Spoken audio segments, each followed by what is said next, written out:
Welcome back to Sissy Maya. Make sure to subscribe to our channel to never miss an update. Additionally, consider subscribing to my Patreon to get access to these features, and much more. John had been dabbling in magic since childhood, albeit with minimal success. He firmly held on to the belief in magic, a sentiment I once shared.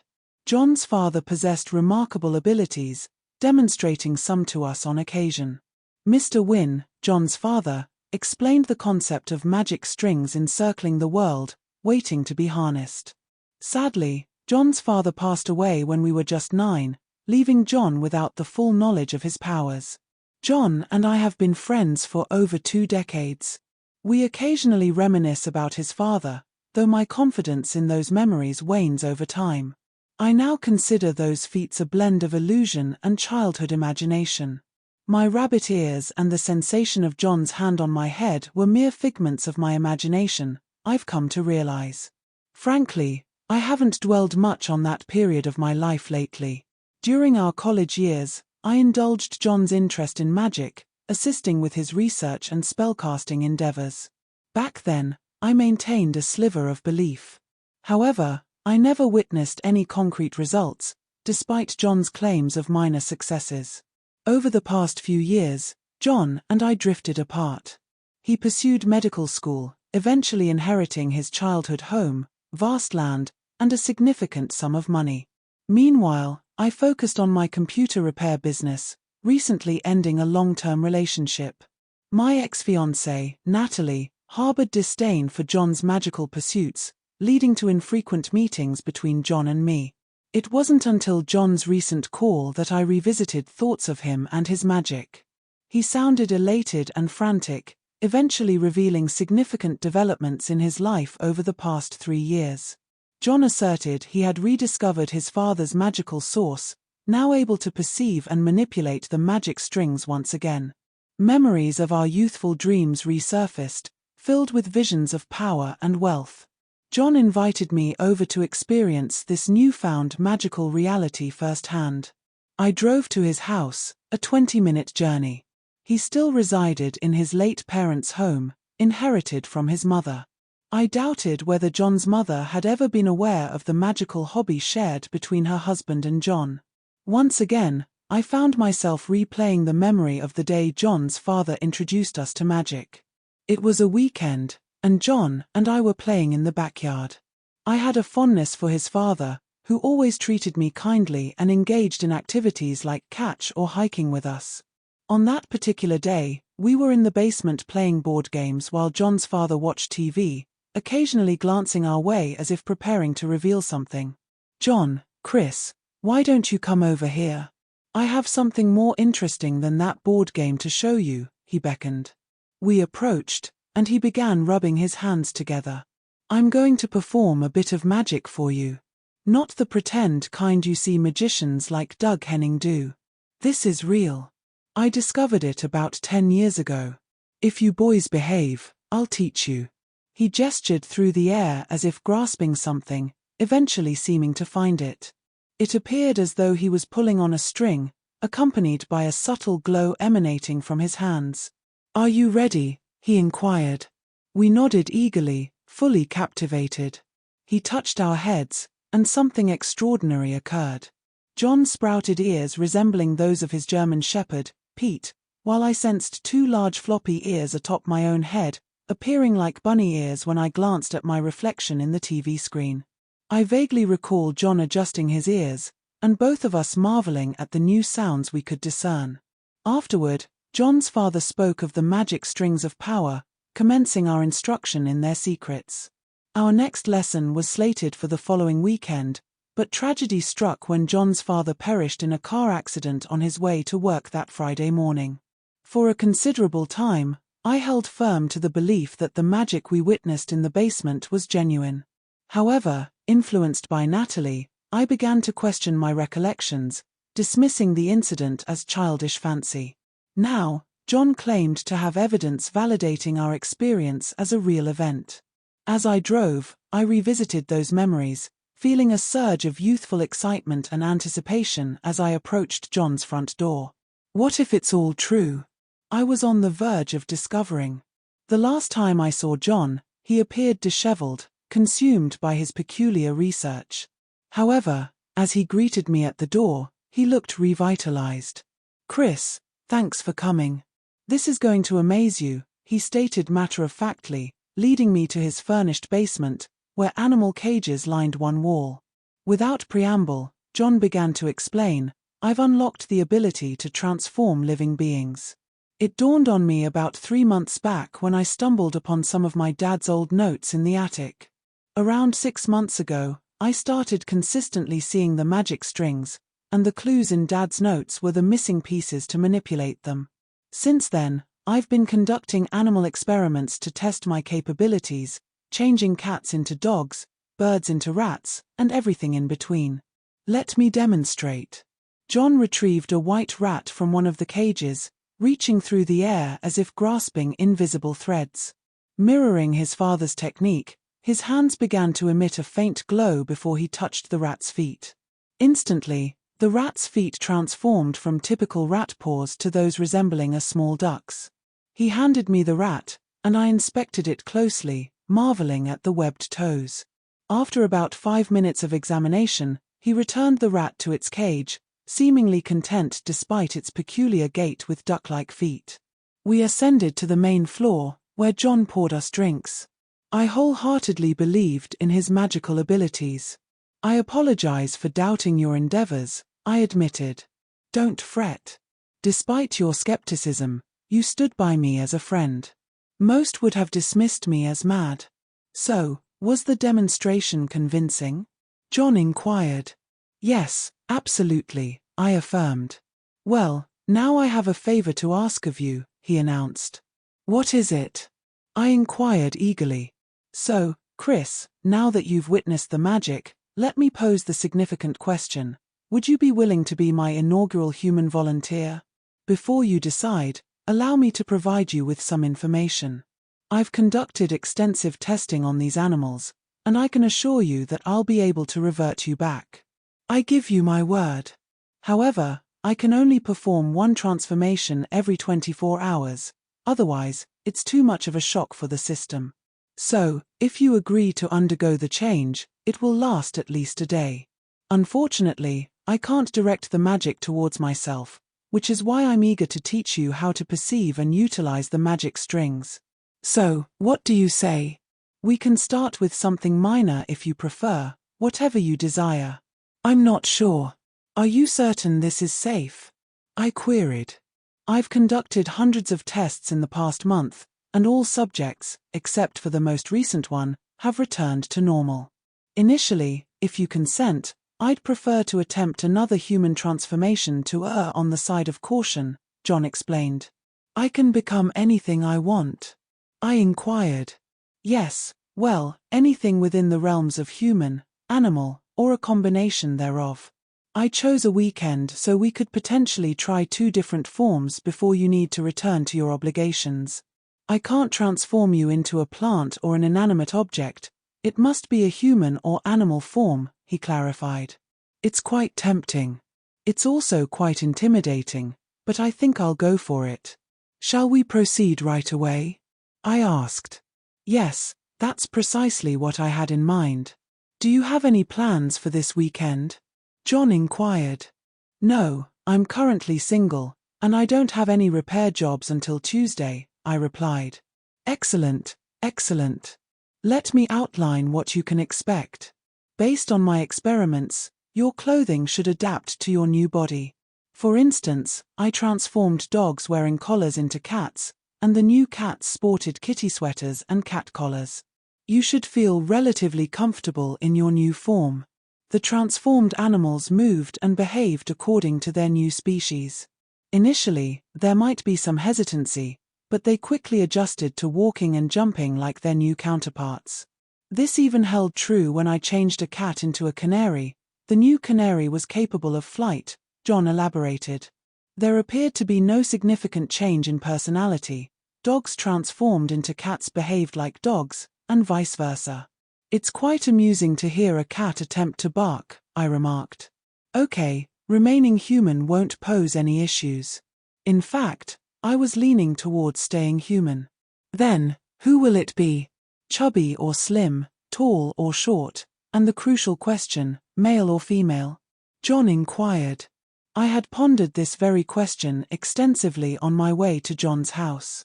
Since high school, whenever the topic of magic arose, I entertained thoughts of whom or what I could become.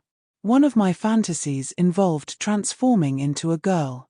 While I appreciated being male and harbored no desire for cross-dressing or permanent gender change, the idea of experiencing life as a female intrigued me. Yet, the prospect of dealing with makeup, periods, and grooming on a daily basis seemed daunting. Nevertheless, it remained a fantasy I longed to explore. Now, John was presenting me with the opportunity to fulfill that desire. Female, I muttered, apprehensive about John's reaction. He raised an eyebrow, prompting me to shrug my shoulders in an attempt to appear nonchalant. I think it might be enjoyable to give it a try. Okay, he responded nonchalantly. I was rather hoping you'd say that. It's easier to gauge your reaction to the changes the more distinct your transformation. Are you ready to proceed? I simply nodded. I'll need some specifications, he explained. What do you mean? I asked, slightly confused. Well, like a general height, build, hair color, that sort of thing. I need a basic template to work with, and then the magic fills in the details. So, tall or short? He prompted. I decided to fully commit, short. Busty, medium, or flat? What's your preference? He continued. Medium, I suppose. I've never been fond of overly large chests on women, I replied. What about hair color? He asked, mimicking the gestures I had seen his father perform years ago. Brunette, brown eyes, and can you make me appear a bit younger?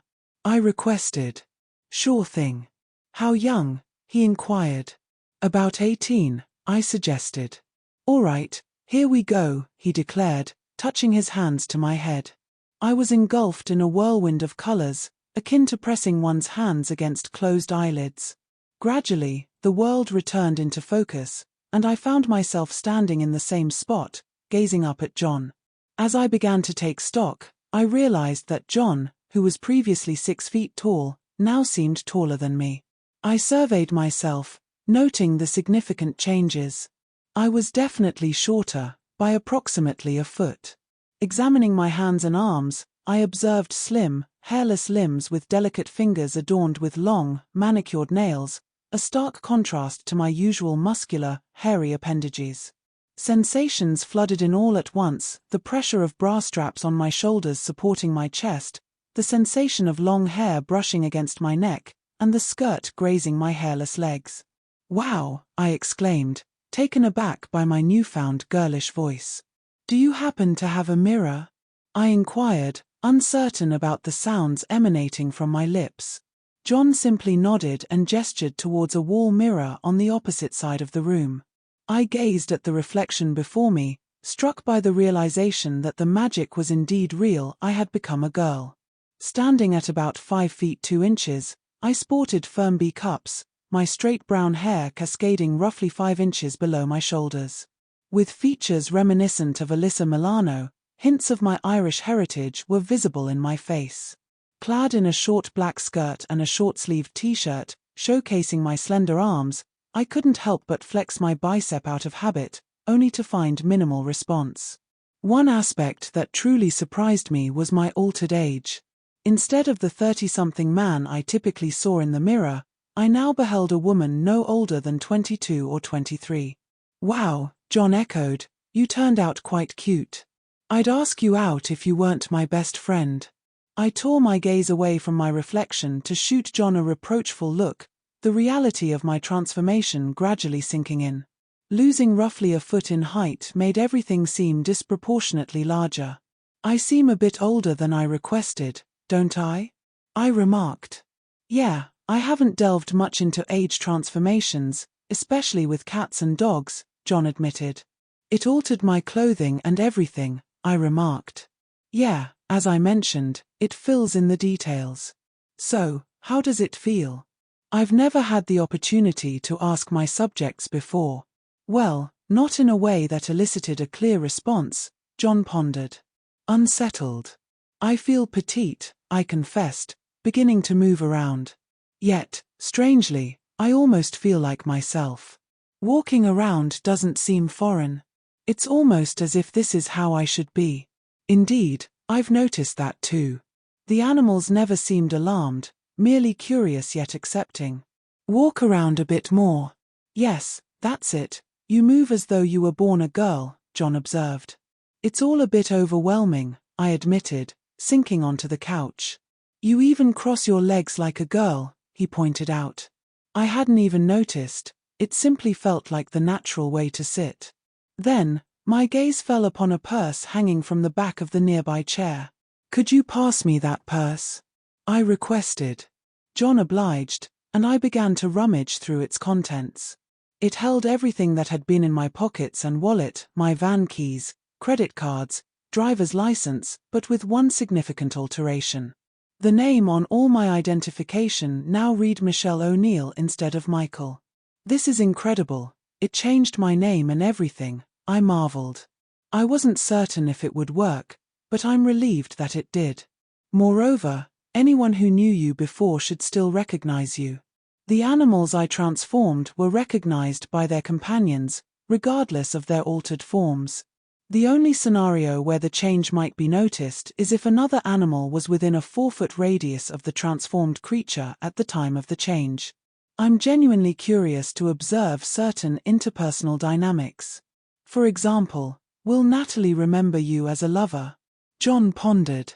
I didn't anticipate the changes would run this deep, I admitted. It was considerably more challenging to transform you than the animals, perhaps because so many other individuals are indirectly affected as well.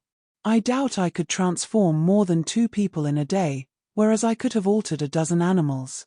Anyway, would you mind venturing out in your new form? I'm intrigued to witness the reactions of those who knew you, John proposed. What exactly do you mean by out? Walking down the street, going to the movies, grocery shopping? I inquired. No, I was thinking perhaps the pub, John suggested, awaiting my reaction. Many of our high school peers still frequent that place. We don't have to stay long, but I'm keen to ascertain how they perceive you. What do you think? I hesitated momentarily before consenting. Sure, it's not every day I get to experience life as a woman.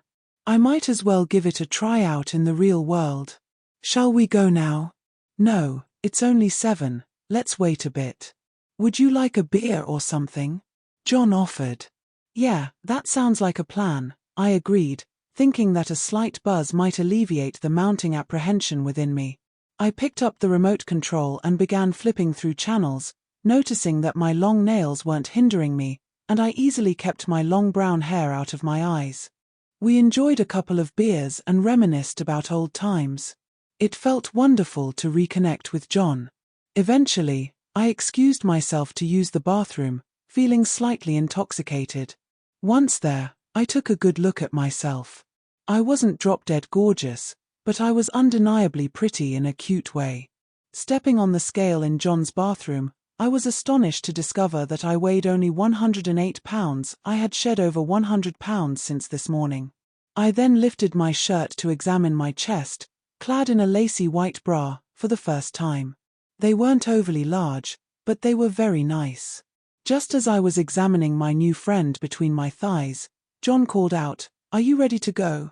Hastily finishing up, I straightened my clothes, and we headed off to the bar. We sat at the bar, and I absorbed all the novel sensations around me. The bartender addressed me as honey, men cast appreciative glances my way, and my sense of smell seemed heightened.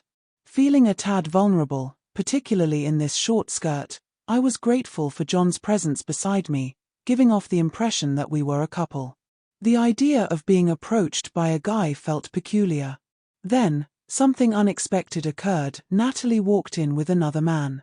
She looked stunning, standing tall at 5 feet 9 inches, with blonde hair, blue eyes, and a well-maintained physique. At 35, she was a bit older than me, but she appeared closer to 30. Spotting us, she hesitated before her companion guided her over to our table. I felt a twinge of intimidation, both due to her stature and the uncertainty of her words. While our breakup had been amicable, this was the first time I'd seen her since then, and now she loomed over me. "Michelle, John, this is my friend Tyler," Natalie introduced. I wasn't planning on coming over, but Tyler insisted we patch things up. "I apologize for my behavior. We shouldn't let a 4-year friendship go to waste," she said, glancing down. "Can you forgive me?" she inquired. I managed to muster a response, "Of course, I forgive you." She then offered a hug, and I accepted, feeling dwarfed in her embrace. "Mind if we join you? You weren't on a romantic date, were you?" Natalie inquired, turning to Tyler. "John and Michelle have been on and off for 6 years, and they're still not married." John and I were both taken aback. "Dating? Us?" I recovered a bit quicker. "Sure, it's fine with me," I replied, deciding to inject a bit of humor. "Isn't that right, honey?" I teased John. He shot me a look before responding, "Yeah, sure, it's fine with me, cutie." Throughout the night, we conversed with Tyler and Natalie, gradually realizing the extent of the changes. While the fundamentals remained unchanged, I was still a computer repairman, and John was still considered eccentric. The details were murky. Despite the oddities, it was one of the most intriguing evenings I'd experienced in a while. The drive home was quiet, both John and I lost in contemplation.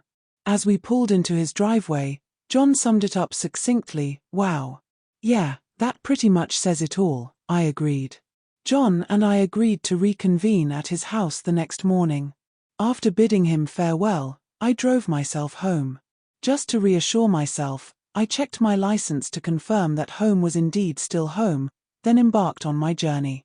From the exterior, the house appeared unchanged, but upon entering, subtle differences greeted me. Minor alterations, like the positioning of family photos, caught my eye.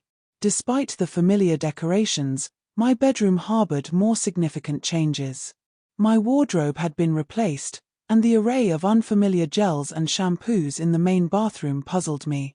Exhausted, I opted for bed. Shedding my clothes proved slightly challenging, particularly unhooking the bra, but I eventually found some pajamas. Tempted by a sexy silk camisole, I succumbed to its allure, reveling in the sensations against my newly hairless skin. Exploring the pleasures of this female body was simultaneously reminiscent of my male experiences yet entirely novel, leaving me torn between familiarity and novelty. The following day, after grappling with the unfamiliar rituals of drying my hair, fastening my bra, and selecting clothes, I finally emerged from the house, albeit feeling somewhat disoriented.